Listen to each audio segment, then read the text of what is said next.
All right, welcome everyone. Where we're picking up today is on page 146, and we're kicking off in the very first paragraph. And it's actually a very exciting place to start a big book study, especially because we get to kick this off with an unearned compliment. At very few places in the book are we going to hear about how great we are as alcoholics, unrecovered or otherwise, but just a compliment. It's going to warm our hearts this Christmas Eve. Or Christmas Day if you're in Australia. So it says, as a class, alcoholics are energetic people. Accurate. Fair enough. Called out on that one. It says they work hard and they play hard. And so it's this idea that, man, we bring a lot to the table, this energy, this hard work, this ethic. And of course, it's implicit that that's, some of the recovered alcoholics, because it says your man should be on his mettle to make good. And mettle, M-E-T-T-L-E, would be like their determination. So the recovered alcoholic should be determined to make good, to make it right, to make amends. Because I know that I was the only alcoholic that maybe by chance wasn't showing up to work the most sober, or all the time and doing the stuff I was supposed to do. I know, just me over here, but that showing up and paying back what I took, with my actions, that's what it's saying. So it says, being somewhat weakened and faced with physical and mental readjustment to a life which knows no alcohol, he may overdo. What? What? Shocking. An alcoholic? Overdoing it? And I know I'm not a champion of that sort of behavior, overdoing it all the time. How many big book studies do you do a week, Paige? 5. It's fine. I don't overdo. It's fine, right? So he may overdo.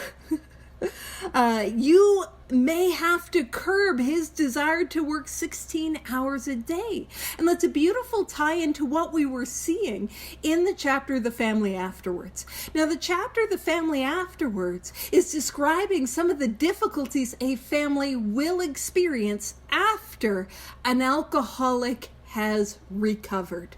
It's not in reference to the alcoholic coming to AA or getting sober. It is after the alcoholic has recovered as the result of the 12 steps. And in The Family Afterwards, it says there are 2 directions, as a rule, alcoholics tend to go.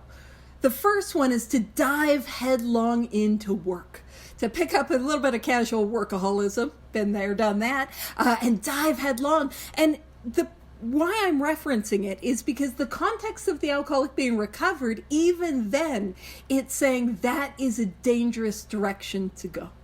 The other direction is to dive into spirituality, to dive into, to really explore the 11th step.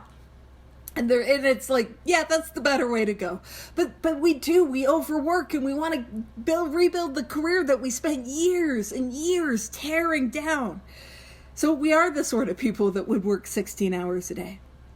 So it says you may need to encourage him to play once in a while. I actually have a sponsee, and he's been overdoing it a little. And what did we say? It was mandatory whimsy. It is mandatory that you experience some whimsy over the next couple days. Encourage them to play a while. And this is important. He may wish to do a lot for other alcoholics. And what we're talking about here is that 12-step work. And something of the sort may come up during business hours. I've not had a sponsee that ever had alcoholism that was confined to after business hours, but before a reasonable bedtime, alcoholism just seems to be perpetual, not following timelines. And it says, a reasonable amount of latitude will be helpful. So in this area of allowing at work the employee who has recovered to spend time working with others, take some calls that maybe aren't business but are maybe helping other alcoholics, to give a certain amount of latitude, and here's why. And this is something, if we're writing in their book today, we can highlight, we can underline. This work is necessary to maintain his sobriety. It is something that we've heard again and again and again. The 12-step like sponsorship is not optional. If I want to experience freedom, if I want to experience sobriety, if I want to experience peace, I have got to sponsor others. And it's like, but I don't want to. I know, nobody does before we do. That's how that thing goes. I got to do it. And that's when I realize how great it is. But that idea that, just my experience, this is not a selfish program. It's a getting connected with God and helping others program. And from the Roman numerals all the way, and we're almost at a vision for you, it says again and again and again, if I want to stay sober, if I want to stay happy, if I want to stay free, I've got to carry this message to others. It goes on, after your man has gone along without drinking for a few months. And I want to point out a few months. Now, to be fair, it's implied that this is a few months of the alcoholic sponsoring others. But we're emphasizing it doesn't take long to get well. It doesn't take long to recover. It doesn't take long to have a spiritual awakening. So a few months of demonstrating these 12 steps, man, it doesn't take long. You may be able to make use of his services with other with other employees who are giving you the alcoholic runaround, provided, of course, they are willing to have a third party in the picture. Welcome, we're on page 146, second paragraph near the bottom of the page. So it's this idea that this recovered alcoholic can carry the message to other alcoholics within the same company as long as there is consent. Consent from the alcoholic who is struggling with alcohol, that they're open to have that third party in the picture. And again, that might be obvious in sort of the HR landscape of 2025. But this is kind of a revolutionary idea, like privacy and thoughtfulness in corporate America. You know, who would have thought it? To be fair, I don't know the ins and outs of corporate America in the 1930s, but I have a feeling they're suggesting it for a reason. You know, consent, get their consent. But again, that idea, it doesn't take long to get well. It doesn't take long to recover. It doesn't take long to be able to work with and sponsor others. So it says, an alcoholic who has recovered, there's that word again, recovered. And I've been using that word recovered. But for those that are unaware of like, hey, what does that mean? Because sometimes we hear that word and we think, whoa, is Paige implying, Paige barely implies, but is Paige implying that that means that I'm cured of alcoholism and that I'll never drink again? And so what does it mean to be recovered? When we talk about being recovered, what we are referring to is the 10th step promises, where the obsession of the mind, that obsession of the mind is the thought that I have when I am sober that tells me that I can drink again. It tells me this time will be different. Nobody will ever know. That thought is gone. It's removed from me as the result of this course of action. So that's what it means to be recovered, to be in that place of neutrality, that place where we are safe and protected. That's what that means. But I'm not cured. In fact, it goes on to say we're not cured of alcoholism. We have a daily reprieve contingent on the maintenance of our spiritual condition. So I'm not cured. There will never be a time when I can ever safely drink again. But also, as we are contingent on the maintenance of my spiritual condition, I am not cured. There will never be a time when I'm ever able to not be fully engaged in this 12-step way of life. Because if I do, the obsession of the mind will come back. It'll take a little while. If I've been going hard, it's not going to happen right away. And actually, I'll tell you what it'll look like. The obsession of the mind, it looks like I don't need to do so many meetings. I don't need to sponsor so many people. Oh, nobody actually prays and meditates every day. I do. Nobody does their evening review every day. I do. Pen to paper, that bad boy. I know I'm the worst. I'm ruining it for you. That like slow erosion. I don't need to go to so many. I don't need to show up to my home group. And it is a slow erosion of the things that allow me to live in a state of grace. And I'll show you what it looks like on the inside. I'm on a bit of a tangent, but I figure we'll go. What it looks like on the outside is very different than on the inside is very different than what it looks like on the outside. On the outside, it looks like I'm just focusing on career. I'm focusing on other things. I'm doing good. I'm doing well. But on the inside, the world starts to not quite fit so right. The world starts to get a little gray. The edges start to get a little sharper. And I'm noticing that more and more people seem to be doing it wrong. You know what I mean? That's how it starts to look. And I start to not feel okay in my own skin. And it starts to build, and it starts to build, and it starts to build, and the most incredible thing happens.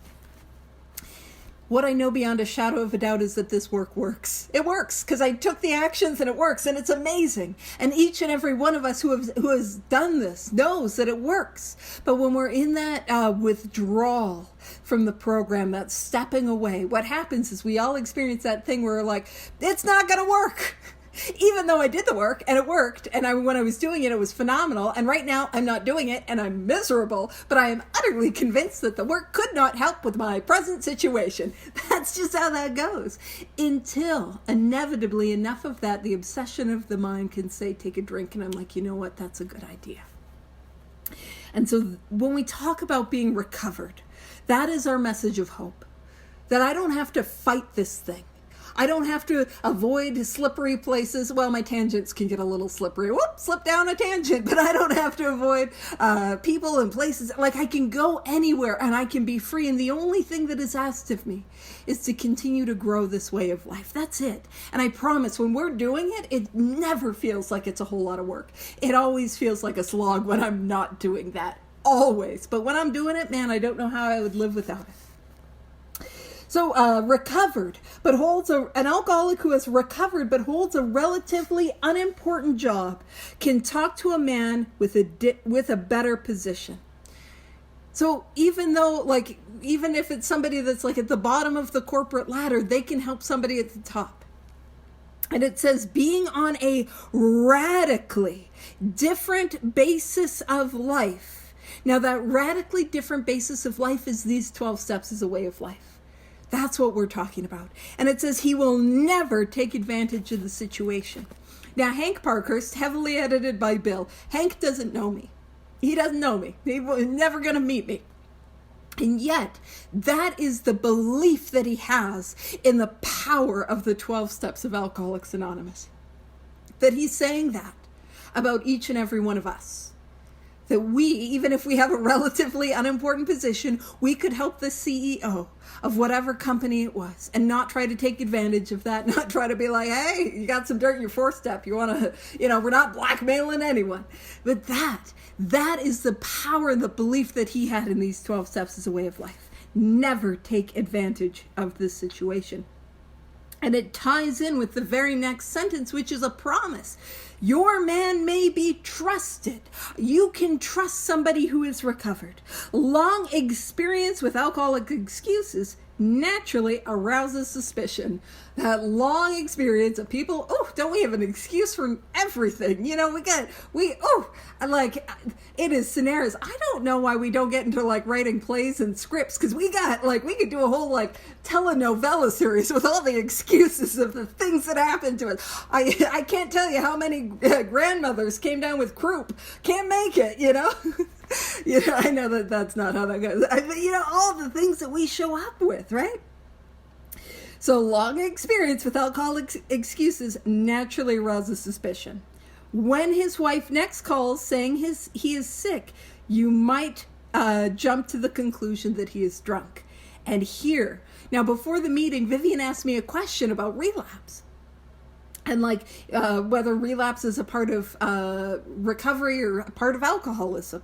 And this is one of only 2 places, or this is the second of 3 places in the big book that address a relapse after someone has come to Alcoholics Anonymous. And the reason is because it doesn't happen often. And you might be like, girl, what do you mean? That happens all the time. But when we talk about what is the program of Alcoholics Anonymous, the program of Alcoholics Anonymous is the 12 steps as outlined in this book. And so we talk about relapse a whole lot in step 1 because a relapse is the inevitable conclusion of an alcoholic. We don't relapse because we're bad or we're not trying hard enough or we don't want it bad enough. We didn't relapse because we didn't pick up the phone. We relapse because we cannot keep ourselves sober, and those things cannot keep us sober. What I need to stay sober is a spiritual awakening that happens as the result of the 12 steps.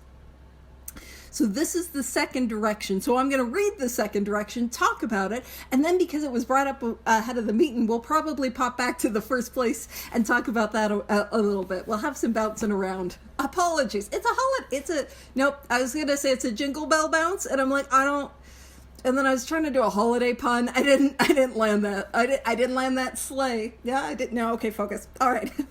So here is the second direction. I know. Here is the second direction on what to do if we have relapsed. And it's unpleasant. I don't like it. It says, if he is and still trying to recover, he will tell you about it, even if it means the loss of his job. So the direction is to be honest about a relapse. And I know it's hard. I know it's hard when like child and family services is involved.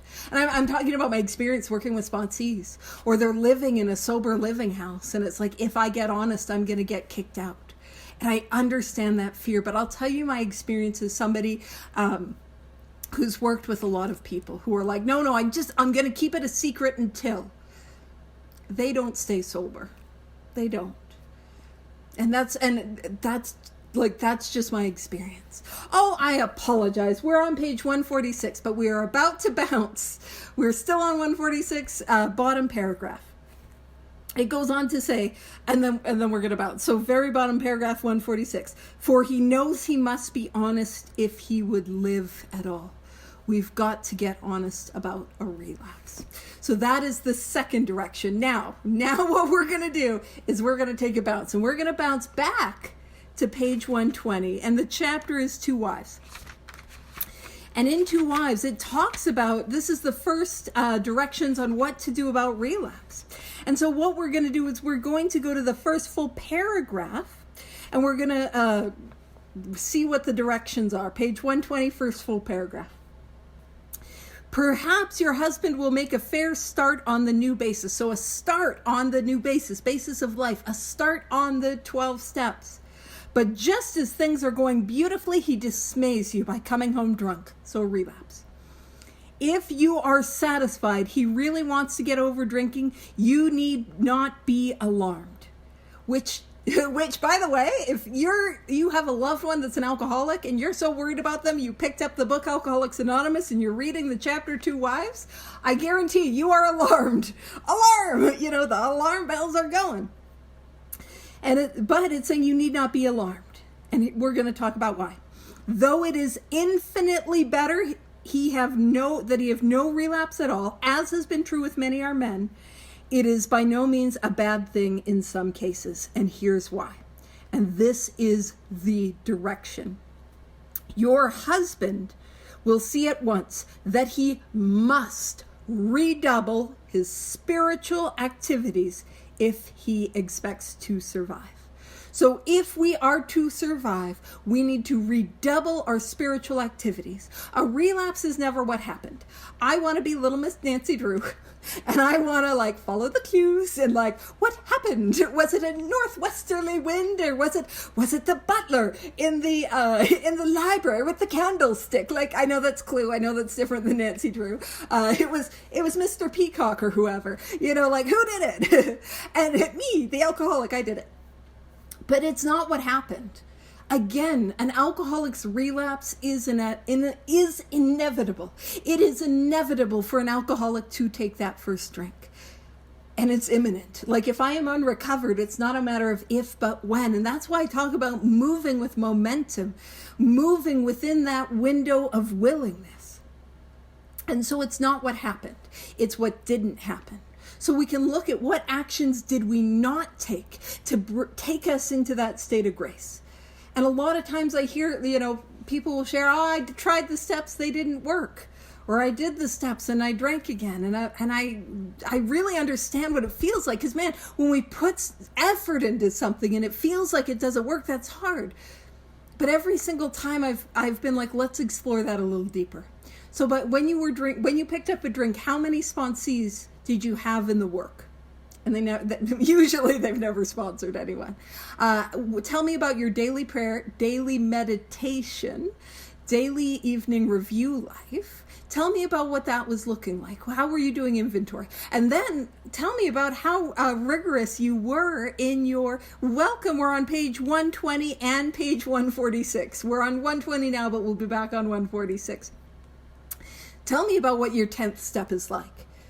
And tell me about are there any amends that you didn't make? And usually what they mean is that they did a 4, maybe a 5. Maybe they made an amends or 2, but I didn't do all the work and I didn't continue. So the direction on redoubling my spiritual efforts, whatever I was doing, double it.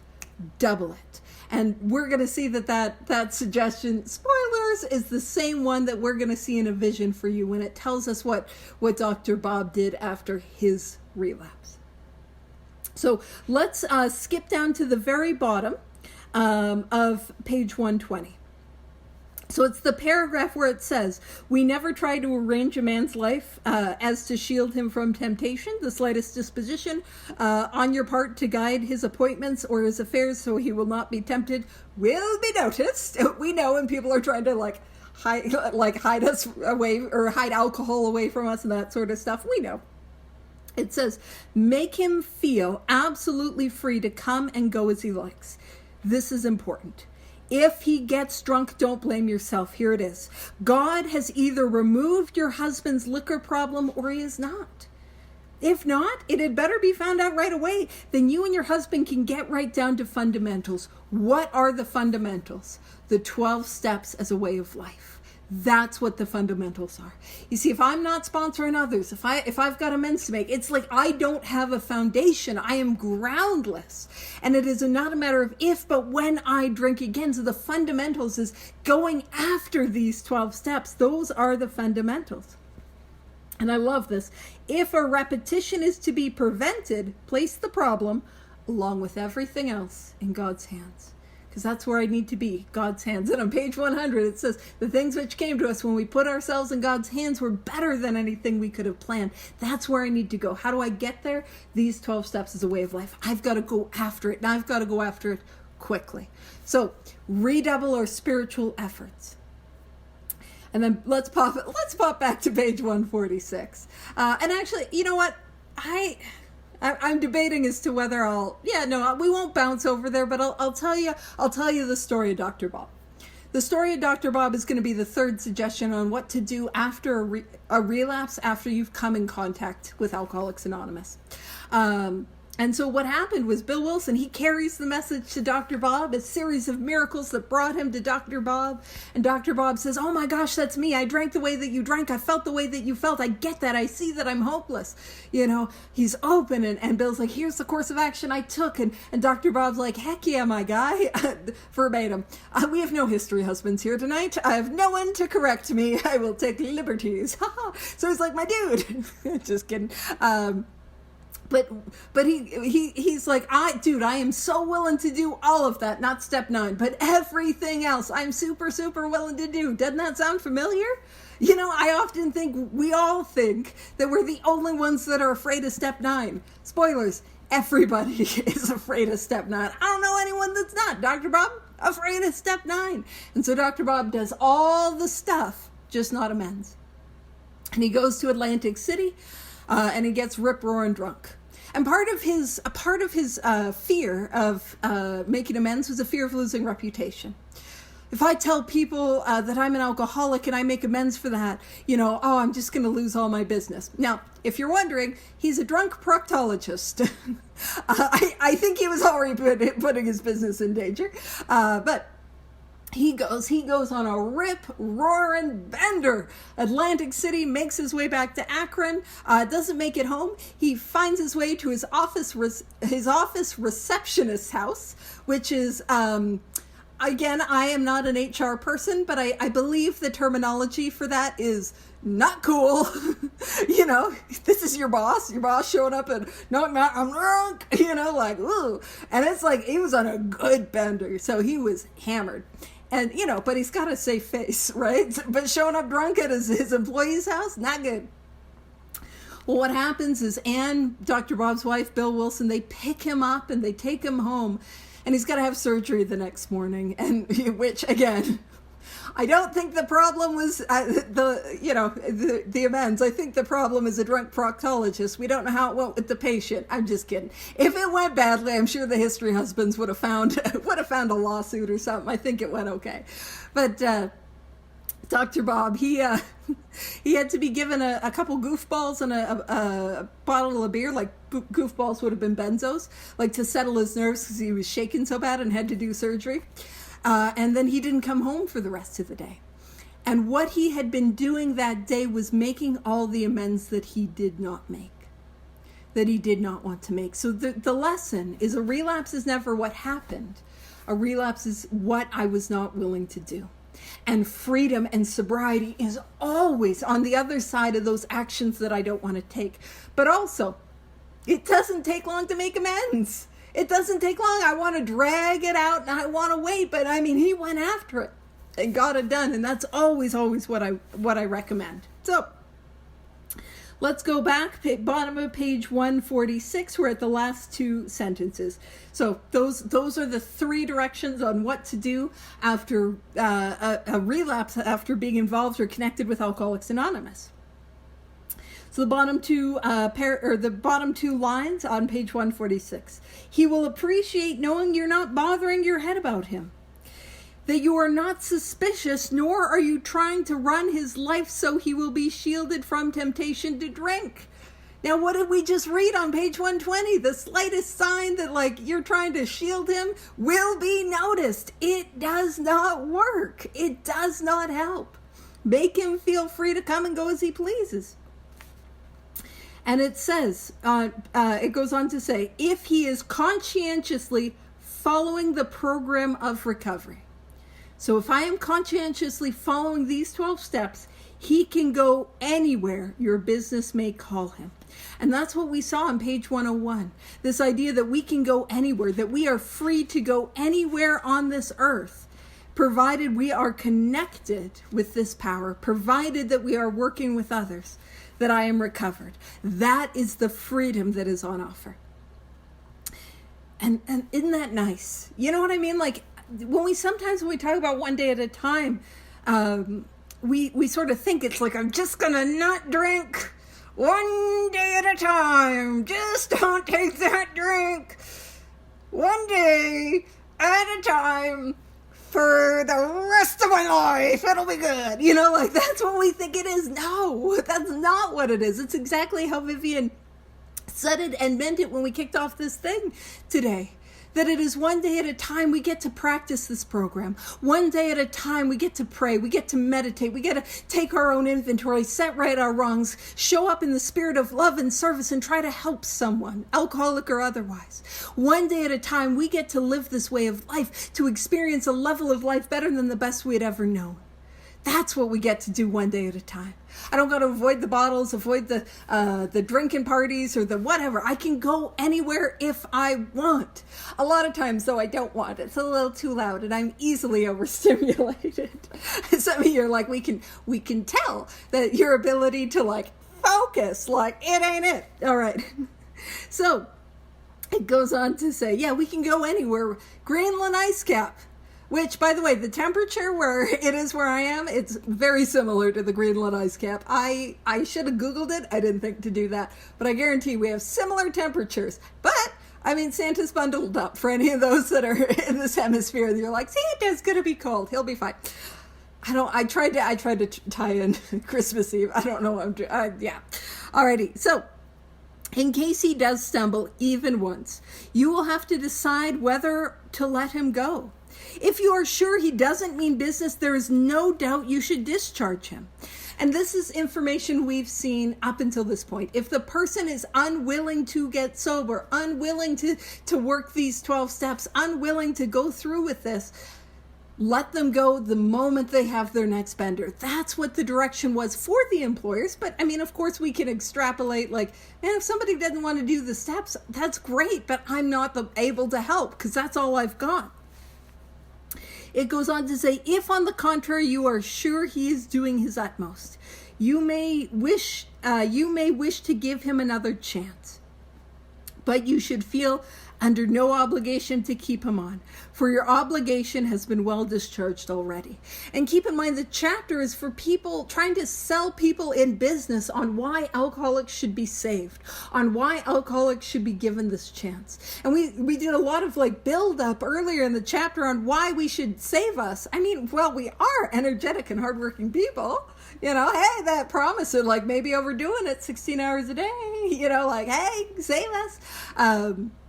But there was also that acknowledgement of, hey, we know you've kept people on too long. We know you've given them 1,000,001 chances. So it's also important to acknowledge, hey, if they're not wanting to get well, same direction, you let them go, as we gave you before. But if you can see they're trying, and they're trying at this, and if you feel it in your heart to give them another chance, go ahead. But also, we know you've already given them 1,000,001 chances, so you don't have to keep them on. That's what it's saying there. There is another thing you might wish to do. If your organization is a large one, your junior executives might be provided with this book. So if you have a large organization, you're going to have like the managers that are managing their employees. And that's what a junior executive would be. So somebody that's in management, but not necessarily super high on the corporate ladder. So you might want to give them a copy of this book, and here's why. It says you might let them know you have no quarrel with the alcoholics of your organization. So, hey, we're not out here, just firing people willy-nilly. We're trying to give people a chance. These juniors are often in a difficult position. And so it's what we're trying to do is sort of acknowledge the triangulation that can happen in regards to alcoholism. Men under them are frequently their friends. So for one reason or another, they cover these men, hoping matters will take a turn for the better, as so many people do that, enabling that, like just trying to soften the blow, soften the consequences. They often jeopardize their own positions by trying to help serious drinkers who should have been fired long ago, or else given an opportunity to get well. After reading this book, a junior executive can go to such a man and say approximately this. And what I love is this is a beautiful example of a boundary. And you may be like, what? If you're like, they don't talk about boundaries in the big book. I'm like, well, kind of. Yeah. Because a boundary is really about what sort of behavior. It's really about creating not a door or a wall. It's about creating an entryway. And a lot of times, I don't know about you guys, I struggled with communication. Boundaries are just about being honest about my limitation. It requires humility to say, this is something I cannot do. And the humility to say, I cannot cover for you anymore. That's what it's saying. You can imagine the push and pull and the difficult conversation that is involved. And so it's giving us an example of what we can say. And I find that really helpful. When I work with sponsees and we work on amends, is I'll offer suggestions of what they could say in their amends based on their inventory or based on the harms. Or when I'm working with sponsees and they're like, how do I say no? How do I say no? I'm not able to do that. I'm like, I got it. I've got the magic words. No, unfortunately, I'm not able to do that. You know what I mean? And it's like, wow, you're so good. And it's like, no, I'm just saying the thing but because I'm saying it and I'm not involved in that situation, it's easy for me. But, and so this is a beautiful example. And I always like to make the joke, this is how I start off all my boundaries. Look here, Ed. I'm just kidding. But wouldn't that be funny? It's like, look, hey, Paige, are you able to do a lead share at 4 a.m? Look here, Ed. Just making up things. I just think it's great. So, look here, Ed. Do you want to stop drinking or not? So we're getting right to the point. And it's that same point that we saw again and again and again, 42, 58, 90, 112, 143, again and again and again. Do you want to stop drinking or not? You put me on the spot every time you get drunk. It isn't fair to me or the firm. So we're setting up the boundary. It is no longer acceptable for me to cover for your drinking. That is unfair behavior. But now what we're offering is a handout. I've been learning something about alcoholism. If you are an alcoholic, you are a mighty sick man. you act like one. And what it says, like, hey, your behavior matches that of an alcoholic. The firm wants to help you get over it. If you are interested, there is a way out. And that was one of the early titles that they were throwing around for the book, A Way Out. There is a way out. It says, if you take it, your past will be forgotten. And the fact that you went away for treatment will not be mentioned. But if you cannot or will not stop drinking, I think you ought to resign. And so it's that boundary of like, if you want help, I'm here. If you want help, we will do, and we'll go through this process. But if you don't want to do it, it's not fair to keep doing this to me or to the company anymore. So there's that boundary. And this I love. Okay. It says your junior executive may not agree with the contents of our book. And again, we spoke about that last week where it's like, yeah, it doesn't matter what we think about God or 12 steps, what our opinions are. The results are that it works. It works. Like and are we not looking for answers and solutions rather than results? Or are we not looking for results rather than opinions? It says, so he may not agree with the contents of our book. He should not show it to his alcoholic prospect, but at least he will understand the problem and will no longer be misled by ordinary promises. And those ordinary promises, we make those all the time, but we don't realize that we cannot keep them. So when I promise you, when I swear up and down, I'm not going to do it again. I swear up and down, I'm not going to show up drunk. I swear up and down, I'm going to keep it to weekends, or I swear up and down, whatever it is. I think my desire to stay sober has the ability to keep me sober. But to understand alcoholism is to know that our desire to stay sober can't keep us sober. Our need to stay sober can't keep us sober. No human power can keep us sober. Nothing but a spiritual awakening can work for us. So he will be able to take a position with such a man which is eminently fair and square, and will have no further reason for covering up an alcoholic employee. So it's also like that idea that we affect people. That we affect the people that we work with. We affect the people that are covering for us. We affect people in our drinking. And understanding alcoholism helps people to better set boundaries about what they will and will not tolerate. And so this is a summary of a lot of what we've spoken about so far in the chapter 2 employers, summarizing it right here. It boils right down to this. No man should be fired just because he is an alcoholic.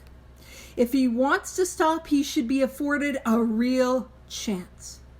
If he cannot or does not want to stop, he should be discharged. The exceptions are few. So here it is. We don't fire people because they're an alcoholic. We give them the opportunity to get well. But if they don't want to get well, we let them go. And we spoke about why. Because if we let them struggle, we give them the dignity of their own experience, that might convince them that they need help. It's really hard to see that I have a problem when I'm able to hold on to those things that I use as a delusion that, see, no, I'm not an alcoholic. I'm holding down a job, or I still got my family, or I got my car, and all these things. It's hard. It can be hard for me to see the reality of my predicament when I don't have consequences. Consequences do not make me an alcoholic, but wouldn't you know it, I'm often, I can't see it until there's consequences. So, welcome. We're on page 148, and we are on the third full paragraph, about halfway down the page. So it says, we think this method of approach will accomplish several things. It will permit the rehabilitation of good men. So it will allow us, again, we're trying to sell business people on why we should save alcoholics. You'll be able to rehabilitate those good men that are bringing in the capital, the money, that sort of thing. ROI, something, stocks. I don't know. we can tell I don't corporate very well. So At the same time, you will feel no reluctance to rid yourselves of those who cannot or will not stop. Now, again, just a reminder, alcoholism, we cannot stop on our own will, on our own power, on detox, on rehab, on jail, on consequences, on love of family, children, like a love of whatever it is. We have no power there. But if we offer this way of life, then we can recover. And we can have a powerful spiritual experience. So those who cannot take this course of action, or those who will not take this course of action, holding them on or keeping them on does not help. It says alcoholism may be causing your organization considerable damage in its waste of time, men, and reputation. What? An alcoholic affecting the reputation of a company?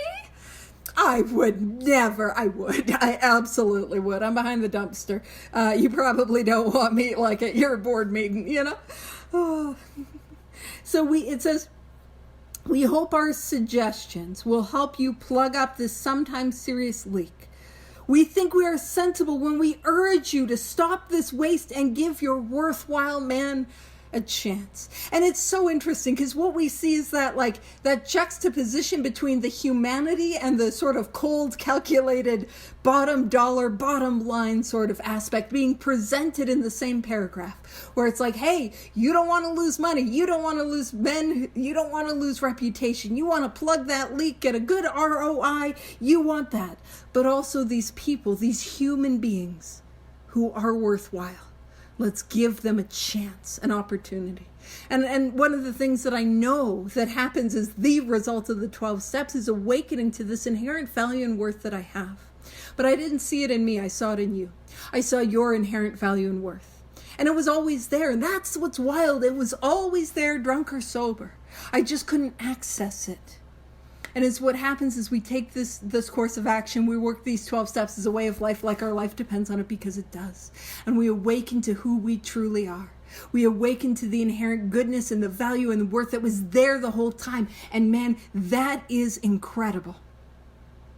So there's not people that aren't worthwhile, but there are people who don't want to do this work, and that's okay. God loves them too. God does. So it goes on to say, and here's how we learn. We learn through examples. That's how we learn. So Hank's going to tell us a story. The other day, an approach was made to the vice president of a large industrial concern. And I just love, because Hank is the salesman. If you ever hear people say, oh, Bill Wilson, he was the consummate salesman. He was always selling. He wasn't a salesman. He wasn't even a stockbroker. And that, I imagine, involves some personality. Not that Bill Wilson didn't have a personality, but he was a stock speculator. He was doing the numbers behind the scenes. You know what I mean? Like, he wasn't the sales guy. Hank was the sales guy. And every time we go through to employers, we learn that, like, Hank, he wasn't doing a good job selling this stuff. But we might have a bit of a redemption arc happening and a vision for you. So we'll catch his redemption arc. So, and I will say, trying to sell business people on why alcoholics should be saved is probably a lot tougher than trying to sell alcoholics. So, on why we should be saved. It goes on. So the other day, an approach was made to the vice president of a large industrial concern.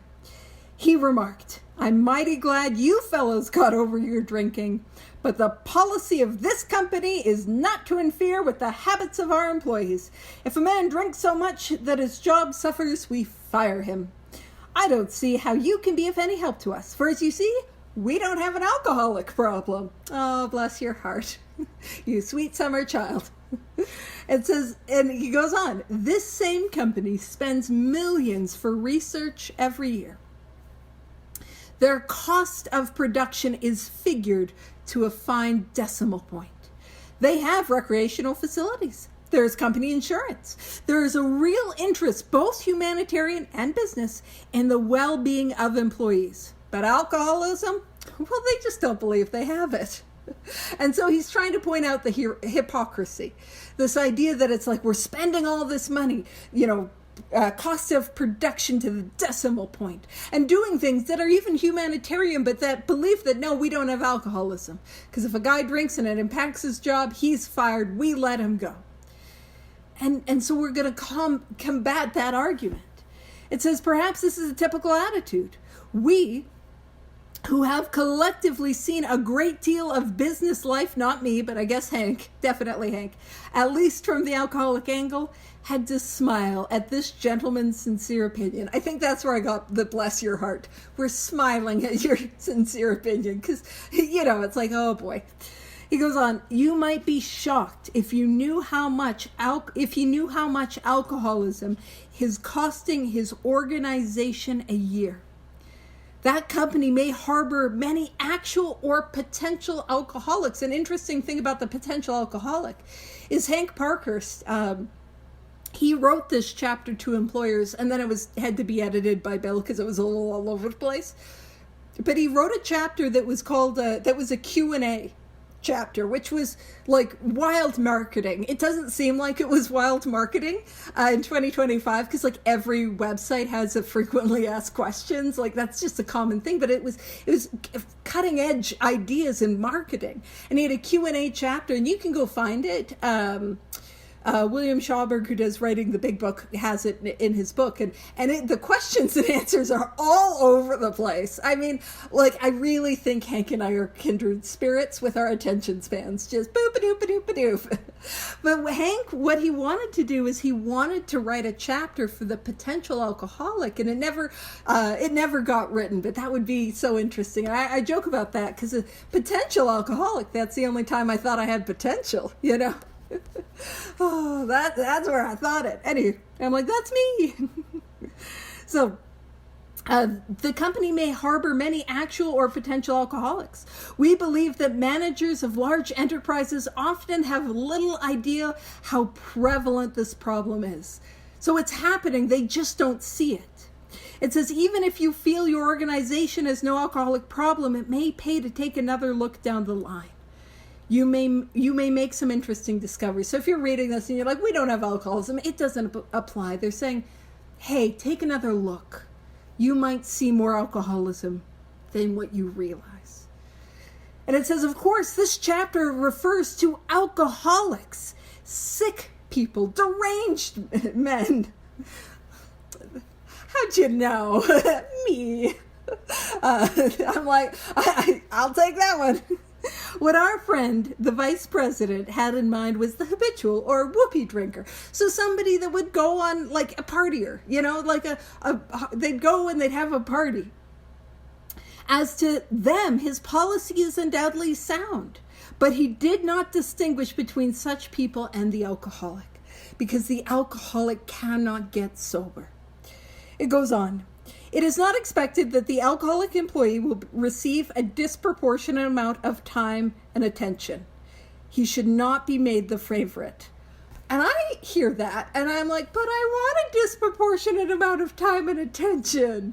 But I want to be the favorite. I do. And then it's like, the right kind of man, the kind who recovers, will not want that sort of thing. I still do want it a little, just a little. He will not impose. Far from it. He will work like the devil and thank you to his dying day. And what it's saying is that if you give the person an opportunity to have a new life, that will be rewarded by loyalty. And it might seem, again, a little cold cut, but again, we're trying to sell non-alcoholic business people on why alcoholics are worth saving from all the angles. It says, today I own a little company. Now, that little company was called Honor Dealers. And they had a small office in New Jersey, right across the Hudson River. And what they did was they sold, I don't quite have like the grasp, because it's also car stuff. And my brain sort of, when people start talking about car stuff, my brain stops doing the listening. But what they did, it was about like combining things. I think it was like, I'm going to oversimplify it. And again, now we wish we had a history husband to come and correct me. But it was like car part Amazon, so that these like gas stations and stuff could like order easily. It was like something like that, streamlining the service. And so this little company, Honor Dealers, was in a small office in New Jersey. And God bless Hank, but they were bleeding money. It was going under fast. And they hired a secretary. And the secretary was supposed to be working for, Honor Dealers. And it was Ruth Hawk. And she's like, yeah, not a whole lot of car stuff was happening, but we were doing a lot with alcoholics.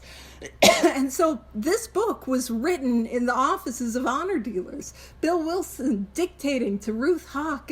And so even though the company didn't make it, we got the opportunity to, and that's pretty special. So today I own a little company. There are 2 alcoholic employees who produce as much as 5 normal salesmen. And again, we work hard, we play hard, we go hard. And it says, why not? They have a new attitude. Now, that new attitude is a beautiful synonym for the spiritual awakening, that changed attitude, that new attitude. And this as well. They have been saved from a living death.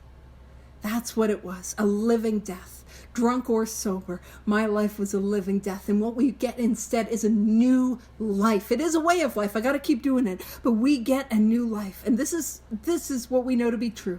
I have enjoyed every moment spent. I have enjoyed every moment spent in getting them straightened out. The freedom and the joy that comes from working with others, sponsoring others, carrying this message. Every moment spent trying to help them has been a joy. That's what it's saying. So 5 minutes to, right on time. I will leave it there and toss it over to Vivian. Thank you.